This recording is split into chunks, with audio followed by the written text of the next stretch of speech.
Hey, good morning to you. Welcome back to the Morning Minute Meditation. Let's consider Samson today. He is quite the enigma in Scripture, and the truth is, if there ever was a narcissist that lived on the face of the earth, Samson would be that man. Everything that Samson did from beginning to end centered around himself. And you never forget this, that the individual whose center of his world is himself is living in a mighty small world.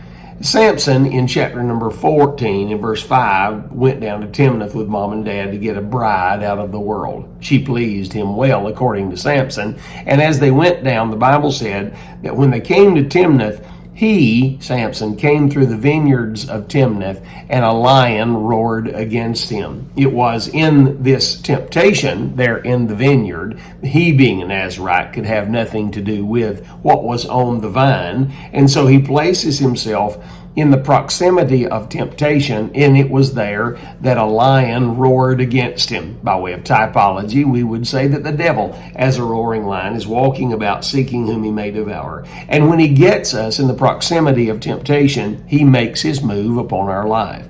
It's important to realize that 1 Thessalonians 5:22 said that we are to abstain from the very appearance of evil. This being an imperative mandate or command from God lets us know that it is not just our doing evil that it is wrong.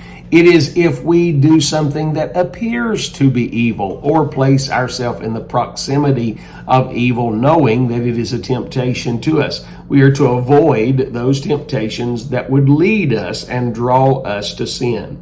You see, temptation has a hypnotizing effect on the soul, and it is there when we are hypnotized by the power of the flesh that Satan arises as the lion that he is and gives us the most difficulty.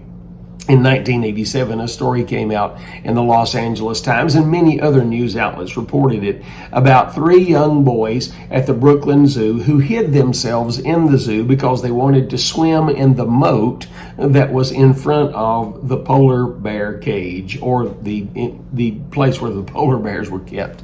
When they snuck through the fence and got in around the moat, it wasn't long until it attracted the polar bears, and one little boy was grabbed and dragged into the polar bear den and was gnawed to death and mauled by the polar bears.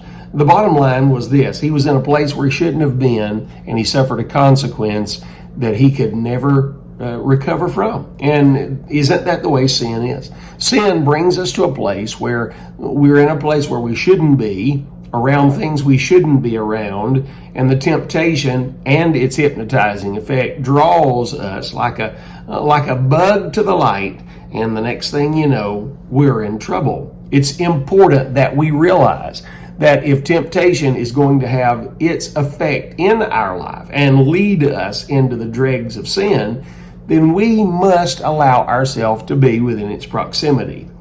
Don't do that, my beloved brethren. Stay away from what tempts the soul. Think about these things today, friend, and you have yourself a great day.